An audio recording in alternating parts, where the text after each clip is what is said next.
Hi, welcome back to another episode of Sincerely Spiritually Spoken with Nasia. Today we're here for episode 2, and today is a Valentine's Day special. If you can't tell by the decor, my red lip. I actually have on some like red mascara. You guys just can't see. And heart socks, red blanket. I'm just cozy, cute, and feeling very in the spirit of love. And that's actually what I'm going to open up with today. So I didn't probably say this in the first episode, but we're going to start off every podcast episode with a thinking from the heart piece.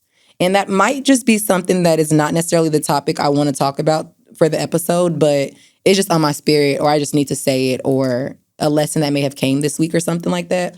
And for this week, I think that my speaking from the heart piece is just going to be about love. During this holiday season, I feel like sometimes people get a little discouraged. People tend to make it specifically about romantic love.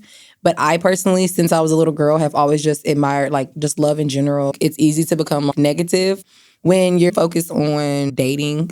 But I feel like it can easily put a bad taste in our mouth about love because people are complicated. Our generation is complicated. A lot of values have changed. And I think that is where a lot of the problem comes. Focusing on the bigger picture on your day-to-day will open your eyes to how much love you actually receive and how much love is there. Being around your friends, I know that we see it commonly on social media, like when people are talking about sometimes just hanging out with your girls can make you feel like life is worth living again. And that is so true. Like, I agree with that sentiment so much because you can have the worst day and just be swallowed up in the real world and adulting. That sometimes just being around your friends and letting your hair down can be such a positive relief. Get you back to actually, it's gonna be okay. I really just want people to focus more on the love that is not specifically romantic. Nurture your friendships, nurture your relationships with your family, your siblings.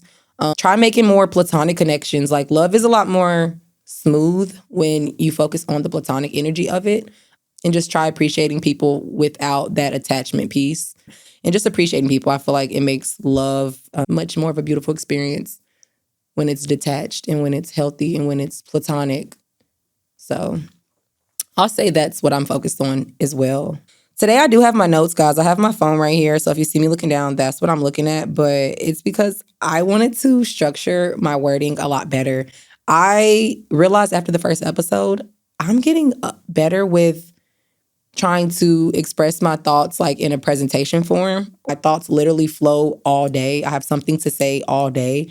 And I'm always creating new thoughts as well in conversation, in live time with people. So this is a challenge for me, potentially influence somebody for their development. So today we're going to talk about people that are in that selected single season, or even if you are in a relationship, you can probably still benefit from a lot of these things if you're just in a season of isolation or a growth period. I wrote 3 things that I'm going to kind of break down and focus on the most because those are probably the 3 things that I focused on this past year or 2. This first thing that I'm going to talk about is learning yourself. Me personally, as the title says, spiritually spoken, I'm a very spiritual being, more spirit than human a lot of times. And if you know me personally, you know what I mean by that. So I'm just a very spirit-led person and a very introspective, deep person. And with that comes a self-awareness where I'm always thinking about how I make others feel. I'm always thinking about perception, and those things can be very crippling. And this past few years, I've started to honestly take it back a little bit more and unlearn, I guess, how much I put an importance of perception of people. Because we are told all day, but it's still sometimes hard to remember you cannot control anyone. You can't control what they think. You can't control how they feel. You literally can only control what you do, how you show up, all things within yourself, everything's within. So it really is important to break that need to care for external perception because it doesn't matter what they think. Me personally, with that being said, I did do a lot of learning myself through God. It makes the relationship a lot stronger when you connect with God and realize it's not this relationship where it's very distant and It's very formal, and we're just supposed to pray, respect God, and not have any true feelings or any real dialogue or feel any negative feelings or like hide those things from God. It almost like is the opposite of what we're supposed to do. So when you lean in and you learn your identity through God, in whichever way that is, everyone has their own personal preferences for, I guess, which holy texts that they like to resonate with for their practicing and like their spiritual like hygiene. So I won't like, specify who or what you should read or how you should, but in general, learning that we are all made in God's image is very like a simple concept, but it's really important because that can be like the catalyst to spark your like evolution more than you think. Like when you learn yourself through God, you understand that there's like so many things about you that are perfect. Even the things that are imperfect about you were specifically given to you to make you different. And you learn all the good things that God has to say about you. Purpose comes along with that. You could sometimes realize that there's new purposes that come out of that new alignment as you're growing. So you'll learn your interests. You're going to learn the things that you like to do, the things that make you the happiest, the things that you can kind of do for free. Me being an entrepreneur, I feel like I do what I love, like for money. So it's hard to think of spending so much of my day doing anything that I don't love because I've had that opportunity so young. I'm always encouraging people that even if you don't think that you want to run a business specifically or be a CEO or like the traditional service industry that most people are aware of, entrepreneurship has so many umbrellas and so many just like different areas that you can go with it. It's like I said, usually in the season of learning yourself, you'll have those interests and those things that'll spark you to be like, like I wonder if I can make some money off this, or I wonder if I can make this into a business. And you'd be surprised how many of those interests usually can turn into something very lucrative for you. So not that it should be all about money, just elevating closer to your purpose, you're going to always find new opportunities that are going to be lucrative and bring you abundance. So focusing in on why God has you here, and it can get frustrating and cause a lot of our mental health ebbs and flows when we don't all the way feel clear on that.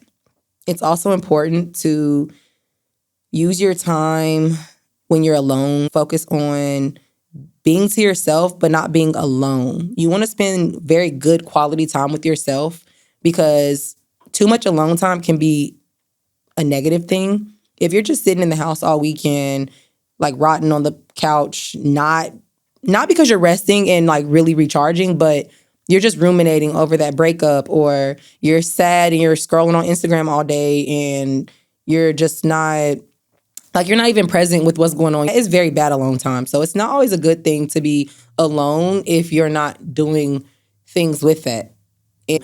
It's like a balance of sometimes just relaxing and recharging and catering to yourself, but you're catering to your soul and your spirit, even kind of in the meantime, between time. Because what you do in your alone time really affects your energy and your aura more than you know. This is going to kind of lead me into my next point of taking accountability is a very important thing during your season of growth and evolution and in your isolated season. Usually after you take some time to step away from the masses, you step away from the crowds, you step away from the people that you're around the most, not only can you get clear about where your mind really is or the things that you really think, you'll start to realize where you went against yourself. It kind of like helps your intuition come back to life. Taking accountability in situations can be easier once you like have that clear voice and you know yourself, because you'll be able to say like, okay, I know that this is not what I wanted and I did it, or this is not something I was comfortable with and I didn't assert that boundary, or this is not a person that makes me feel happy, but I acted out of desperation or loneliness. So I, was around that person and shared energy with that person. So that's what I mean by accountability, being activated by that inner voice within you. So the more you spend alone time and you get to know your voice more than all the external voices and opinions that are just like from what you consume and the people you're around, that light bulb will come on. You'll have more of that inner voice that is your light, and that can help guide you more to reflect on past situations. And like I said, take that accountability of, okay, this is where I went wrong, or this is where obviously you can't ruminate on what was, but you can always reflect to use it for the future.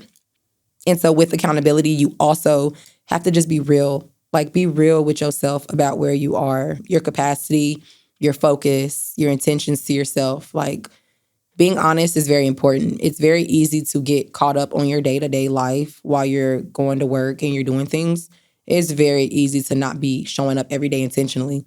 And that's important to be honest, because we all have those times where we fall off. Even when you have a routine, even when you have structure, you could still just like kind of be flowing and not really like have that extra intention. When it does regard dating, one of the most hard things for me to admit to myself and to just like accept is true is the law of attraction, which, if you don't know, that's basically just like attracts like.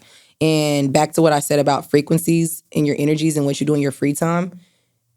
When I'm saying the quality alone time is because if you're sitting up alone and you're thinking negative thoughts about yourself, you're bashing yourself, then when you go out in those public environments and you are in spaces with people, that energy will be very like, that's usually people that deal with social anxiety, where you don't feel comfortable in the space, or you feel very small, or you just feel very uncomfortable because you haven't made yourself feel safe when you're alone. So it's even harder to feel safe when you're around big crowds. I say all that to say being real about where you are with yourself is the only way that you can grow and change. You have to sit down and be real and say, you know what? Liars cannot heal. This is the thing I tell my homegirls. You can tell everybody a certain narrative and a certain story, but you can't lie to yourself and you can't lie to God. And you can try to lie to yourself, but you'll be stuck until you're honest with yourself. And sometimes humans don't want to admit things to ourselves. Our brains literally have a negativity bias. We're more prone to clinging on to the negative things that we hear. But then we also have a cognitive dissonance, which is when it's just natural to just not want to accept information as true when it doesn't align with your beliefs. And that's important because a lot of us have subconscious limiting beliefs that are really what's stopping you. And that all plays a part again into the law of attraction and accepting like attracts like. So if I'm receiving these things that are just like very low frequency, people that are very low frequency, low vibrational, if you pretend to be oblivious and you don't hold yourself accountable fully for your heart posture, your intention, your vibration, you're going to constantly be like the victim, and it's always everyone else's fault. So when you're able to be responsible for yourself and take accountability, then you're able to look at situations in a way of like, you know what? I was being petty when I did A, B, and C. So that it doesn't give that person an excuse with how they responded, but this action that I'm trying to villainize them for, I have to take accountability that I kind of started it by doing X, Y, and Z. That's kind of what that looks like. And it looks like being vulnerable. And me personally, I have struggled with vulnerability in the past. So I would lie to myself because I would say I don't care, or I'm not worried about that, or that doesn't means nothing to me. Like, and that was lying to myself. But I was going to continuously have that mentality until I sat with myself one day and I said, you know what? Actually, that did make me feel away. That opens my heart and it changes me from a lower vibration of like anger, just those low vibrational feelings where it's very not your logic and more of your emotion. When you're real and you're honest with yourself and you're like clear about your heart posture, your intentions, then it's easier to open your heart, be more dynamic in how you process things. And you're always going to think from a compassionate place, a loving place, and like a place of just like growth and not badgering someone or just trying to villainize them or stay focused on holding on to like anger, which this is a perfect segue into the last thing that I would recommend people to kind of focus on during this journey, which is forgiveness.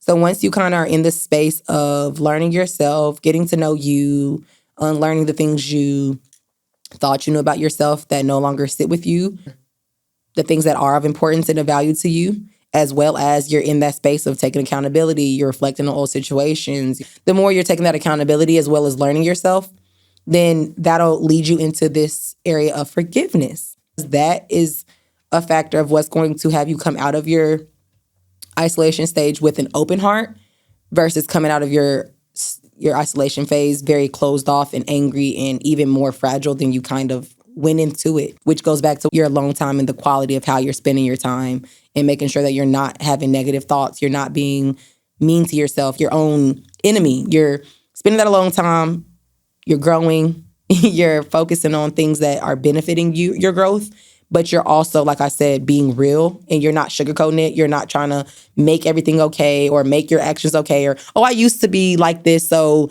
it doesn't matter anymore. Like, no, really sit in there and figure out what it is that's going on, what it is that you was doing or how you was representing yourself and all those things and ways, and forgive yourself for those things. Like, genuinely forgive yourself where you betrayed yourself or you violated yourself.